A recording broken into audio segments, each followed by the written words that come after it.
నమస్కారం, NS news కి స్వాగతం. నా పేరు ఉషా. ముందుగా ముఖ్యాంశాలు. మంచిర్యాలలో సీనియర్ పాత్రికేయుడు, తెలంగాణ ఉద్యమకారుడు మునీర్ పాషా నిన్న హఠాత్ మరణించిన సంగతి తెలిసి పెద్దపల్లి పార్లమెంట్ సభ్యులు గడ్డం వంశీ ఈరోజు ఆయన నివాసానికి వెళ్లి పార్థివ దేహానికి ఘనంగా నివాళులర్పించారు.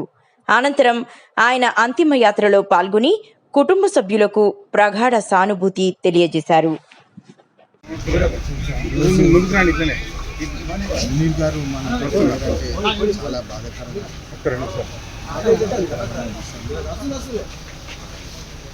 వారు మా ఫ్యామిలీతోటి దాదాపు ఒక 30 సంవత్సరాల అనుబంధం ఉన్నది. కాకా గారు కూడా మునీర్ గారిని చాలా లైక్ చేస్తుండే.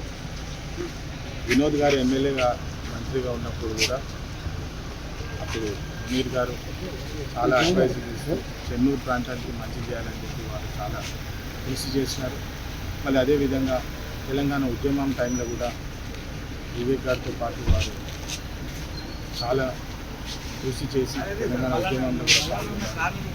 వారు ఒక రెవల్యూషనరీ రైటర్. ఈరోజు వారు లేని నోటు చాలా బాధాకరం. ఎందుకంటే అప్పుడు అసెంబ్లీ ఎలక్షన్స్ అప్పుడు కూడా నేను వారితో చాలా సమయం గడిపాను. వారు నాకు చాలా టిప్స్ ఇచ్చినారు, చాలా అడ్వైజ్ ఇచ్చినారు. తమ ఇంటర్గా ప్రత్యేకంగా సింగరేణి కార్మికులకు ఎట్లా న్యాయం చేయాలని చెప్పి అనేకమైన అడ్వైజులు పాయింట్స్ ఇచ్చినారు. వారు ఈరోజు లేరంటే నిజంగా నమ్మలేకపోతున్నాను. చాలా బాధాకరంగా ఉన్నది. వారి ఫ్యామిలీకి స్ట్రెంత్ ఇవ్వాలని చెప్పి ధన్యవాదాలు.